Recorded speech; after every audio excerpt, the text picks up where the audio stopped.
मीठा पानी लेके आवा हो, कन्हैया आ गईल।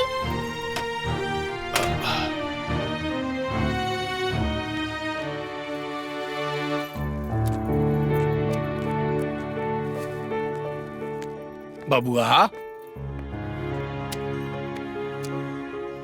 बबुआ, सवेरे सवेरे कहाँ चल गए रहा? गैल रहनी कोचिंग सेंटर, विद्या का एडमिशन कैंसिल करावा।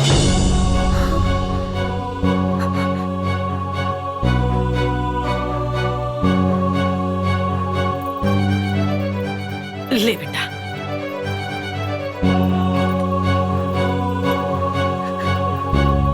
बहुत अच्छा कैला बबुआ। तभी रहते तो के समझ आ गई का अच्छा बा का बुरा बा। तू चिंता मत कर, सब ठीक हो जाई। आ जौन होला ना वो बढ़िया खातिर होखेला। जौन भइल तौन भइल। अब बहुरिया से कहो कि वो घर गृहस्थी संभाले। आवे वाला समय में ये घर के सारा बोझ ओकरे सर पर आवे वाला बा।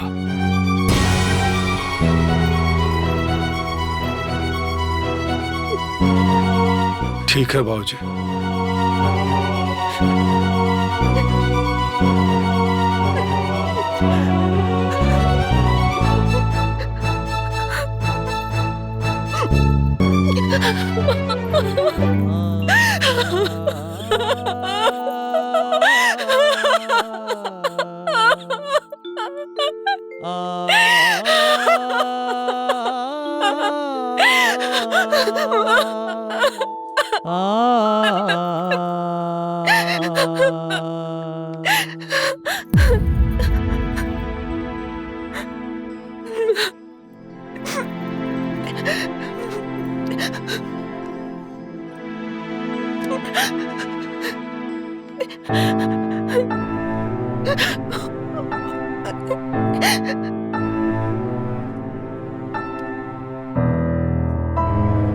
जौन किस्मत में लिखल रहेला हुआ होला।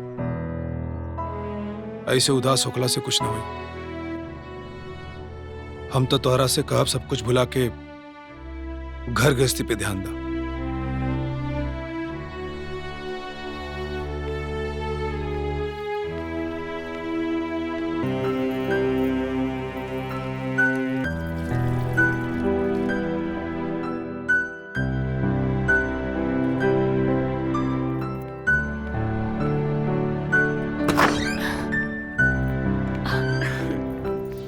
का भइल भाभी? का भइल? अरे भाभी हम सबके बता क्या होता नहीं। अच्छा माई माई माई, अरे दीदी तू बुआ बनने वाला बाड़ू। बुआ तेरे झुमकी सच में? हाँ चलो चलो। ए माई माई, अरे माई माई, अरे तू दादी बनने वाला और बाबूजी तू दादा बनने वाला बड़ा। पापा बनने वाला सही में? भैया अब हमके एक अच्छा सा गिफ्ट चाहिए। सुनो, हम दादा बनने वाला बानी हो। बुआ बनने वाला बानी। बुआ अब हम बुआ बनने वाला बानी।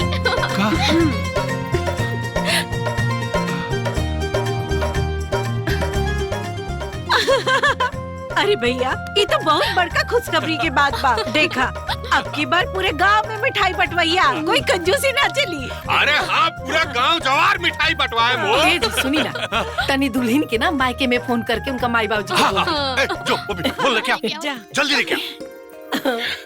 हे भगवान, इतना बड़ खुशी था नहीं।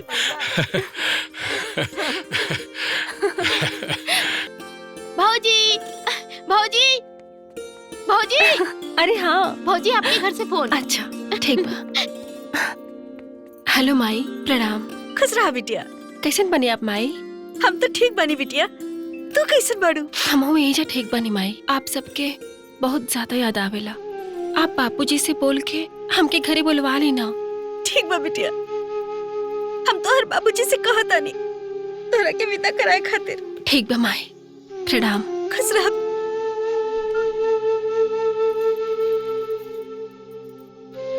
विद्या की गईल बहुत टाइम हो गईल बा। ई तो दुनिया के दस्तूर बना कि पहला लड़का मायके में ही होला।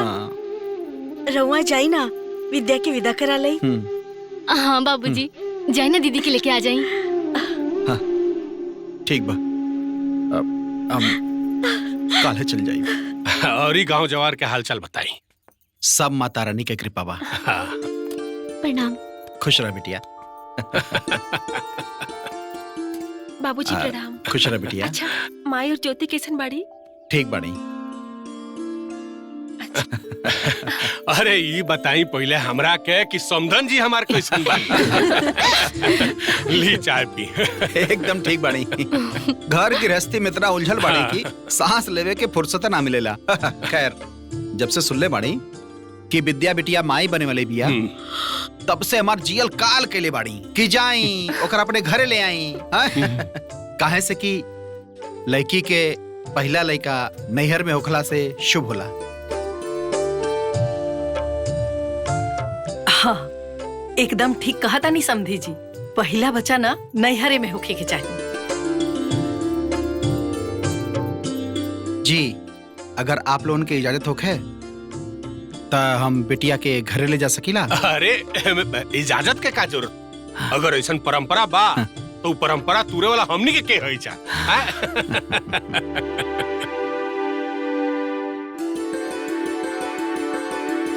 बहू जा, जाए के तैयारी कर। हाँ जी ठीक है। अच्छा। समधी जी, रउआ से एगो प्रार्थना बा। रउआ ना सबसे बढ़िया लेडीज डॉक्टर से दिखा दे। अब बढ़िया से चेकअप होके के चाहिए, कोनो तरह की कमी ना होके के चाहिए। जी बिल्कुल।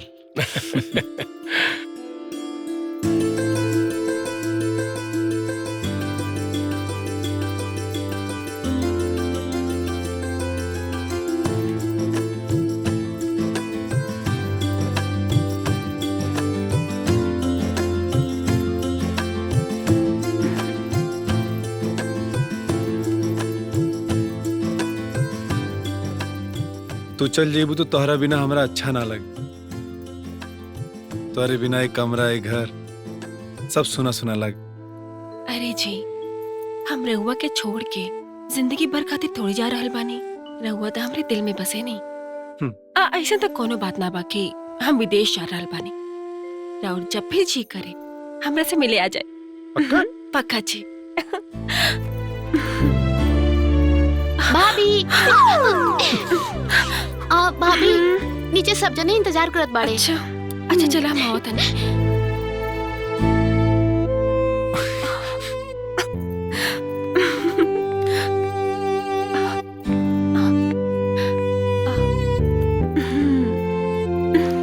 चला।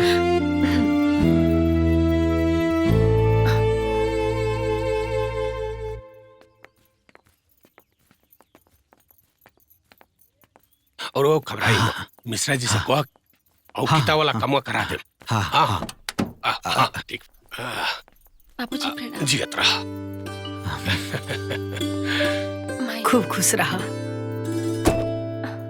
खुश रह। बाबूजी प्रणाम। खुश रहा। खुश रह। प्रणाम। अपन ख्याल रखिए। चल अच्छा अच्छा चली आई। हाँ अच्छा। ओकर फिकर मत करे। हाँ, हम नीरज सुबुल जी से बात कर लें। हाँ,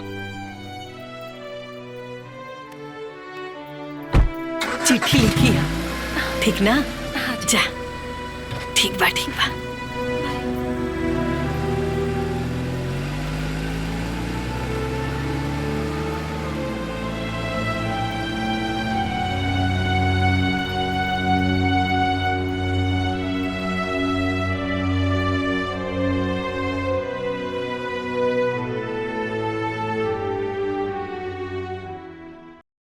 पूरा फिल्म देखे खातिर अभी डाउनलोड करी दंगल प्ले ऐप।